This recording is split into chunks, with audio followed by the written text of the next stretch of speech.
হরে কৃষ্ণ। প্রিয় ভক্তবৃন্দ, আপনাদের সঙ্গে দেখা করতে চলে এলাম। আপনাদের সকলকে প্রণাম। আপনারা কি জানেন, নারদ মুনি শুধুমাত্র একটি ব্রত করে ভগবানের পরম প্রিয় হয়ে উঠেছিলেন। ভগবানের সেই পরম প্রিয় হয়ে ওঠার সুযোগ আমাদেরও আছে। চাতুর্মাস্য ব্রত। চাতুর্মাস্য ব্রত করে নারদ মুনি ভগবানের পরম প্রিয় হয়ে উঠেছিলেন। শ্রাবণ, ভাদ্র, আশ্বিন, কার্তিক এই 4 মাসকে নিয়ে যে ব্রত করা হয় তাকে বলা হয় চাতুর্মাস্য ব্রত। অনেক বৈষ্ণবী শয়ন একাদশী থেকে উত্থান একাদশী পর্যন্ত এই চাতুর্মাস্য ব্রত পালন করে থাকেন। শয়ন একাদশী আষাঢ় মাসের শুক্লপক্ষে একাদশী। এই দিন ভগবান ক্ষীরসাগরে শ্বেতদ্বীপে যোগনিদ্রায় মগ্ন হয়। ভগবানের নিদ্রা কিন্তু আমাদের মতো নয়, জানি আমরা তো নিদ্রাকারে সমস্ত কিছু ভুলে যাই। ভগবান তার সমস্ত কার্য অব্যাহত রাখেন। ভাদ্র মাসে শুক্লা একাদশী তিথির নাম পার্শ্ব পরিবর্তনী একাদশী। ওই দিন ভগবান পার্শ্ব পরিবর্তন করেন। আর কার্তিক মাসে শুক্লা একাদশী তিথির নাম উত্থান একাদশী। ওই দিন ভগবান কি করেন? ওই দিন ভগবান তার যোগনিদ্রা থেকে উঠে আসেন এবং এই 4 মাস জুড়ে ভক্তগণ চাতুর্মাস্য ব্রত পালন করে থাকে। ইস্কন ভক্তগণ পূর্ণিমা থেকে পূর্ণিমা পর্যন্ত, অর্থাৎ গুড়ি পূর্ণিমা থেকে রাস পূর্ণিমা পর্যন্ত চাতুর্মাস্য ব্রত পালন করে থাকেন। স্বয়ং মহাপ্রভু চাতুর্মাস্য ব্রত পালন করেছিলেন।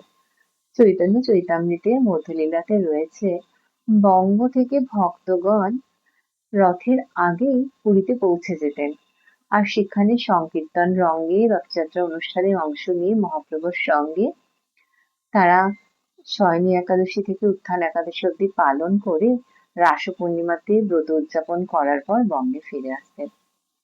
মহাপ্রভু এইরকম একবার চাতুর্মাসে দক্ষিণ ভারতে ছিলেন, বেঙ্কট ভট্টের গৃহে, এবং তার পুত্র গোপাল ভট্ট মহাপ্রভুর সাহচর্য পেয়েছিলেন। এবং জানেন, গোপাল ভট্টের মনোবেদনা থেকে আবির্ভূত হয়েছিলেন রাধারমণ লাল। রাধারমণ লাল কি জয়। সে এক অনন্য সুন্দর কাহিনী, একদিন আপনাদের বলবো। তো এই যে চাতুর্মাস্য ব্রত খুব সহজ করে দিয়েছেন শ্রীল প্রভুপাদ আমাদের জন্য। অনেক বৈষ্ণব অনেক কঠোর ভাবে করেন, কিন্তু শ্রীল প্রভুপাদ সকলের জন্য, এবং শ্রীল প্রভুপাদ শাস্ত্র অনুসারেই করেছেন। স্কন্ধ পুরাণে রয়েছে শ্রাবণে বর্জয়েৎ শাকং দধি ভাদ্রপদে তথা দুগ্ধং অশ্ব যুজে মাসে কার্তিক চ আমিষং ত্যাজেৎ।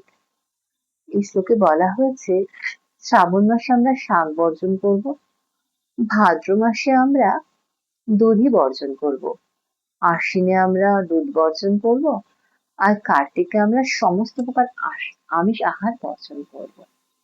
তো ভক্তবৃন্দ, শ্রাবণে শুধু শাক, আর ভাদ্রে দই, আশ্বিনে দুধ, আর কার্তিকে আমিষ আহার আর মাসকলাই বর্জন করা এমন কিছু কঠিন নয়।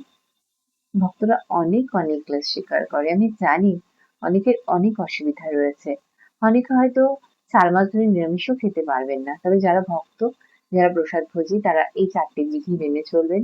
যারা নিরামিষ খাওয়া সম্ভব, তারা শাক, দই, দুধ যেরকম নিয়ম সেভাবে বাদ দেওয়ার চেষ্টা করবেন। আর যারা কোনোটাই পারছেন না, অন্তত কার্তিক মাসে আমিষ আহার বর্জন এবং মাসকলাইটা বর্জন করবেন। ভগবান নিশ্চয়ই কৃপা করবেন, একদিন আপনিও সকলের মতন চাতুর্মাস্য ব্রত করতে পারবেন। কারণ যে ব্রত স্বয়ং রামচন্দ্র করেছিলেন, শ্রীমান মহাপ্রভুর শিক্ষা গুরু, মহাপ্রভুর গুরুদেব শ্রী শ্রী শ্রীপাদ মাধবেন্দ্র পুরী যে ব্রত করেছিলেন, সেই ব্রত আমাদেরও করা কর্তব্য। এবং এই ব্রত আমাদের শুরু হচ্ছে 29শে জুলাই থেকে এদিকে 27শে আগস্ট পর্যন্ত। 27শে আগস্ট পর্যন্ত প্রথম মাস, যে মাসে আমরা শাক আহার করবো না। 29শে জুলাই থেকে 27শে আগস্ট প্রথম মাস, 28শে আগস্ট থেকে 25শে সেপ্টেম্বর দ্বিতীয় মাস, যে মাসে আমরা দই খাবো না। 26শে সেপ্টেম্বর থেকে 25শে অক্টোবর, যে মাসে আমরা দুধ গ্রহণ করব না, যদিও দুধের বিকার, ছানা, দই, মাখন, মিষ্টি গ্রহণ করা যেতেই পারে। আর 26শে অক্টোবর থেকে 24শে নভেম্বর পর্যন্ত দামোদর ব্রত শুরু হবে। রাস পূর্ণিমা থেকে আমাদের ব্রত উদযাপন হবে। আর এই চাতুর্মাসে রয়েছে প্রচুর প্রচুর মাধব তিথি। আমরা সকলে মিলে সেই তিথিগুলো পালন করবো, এবং সময়ে সময়ে আমি আপনাদের অবশ্যই জানানোর চেষ্টা করবো। হরে কৃষ্ণ, হরি বল, ধন্যবাদ, প্রণাম।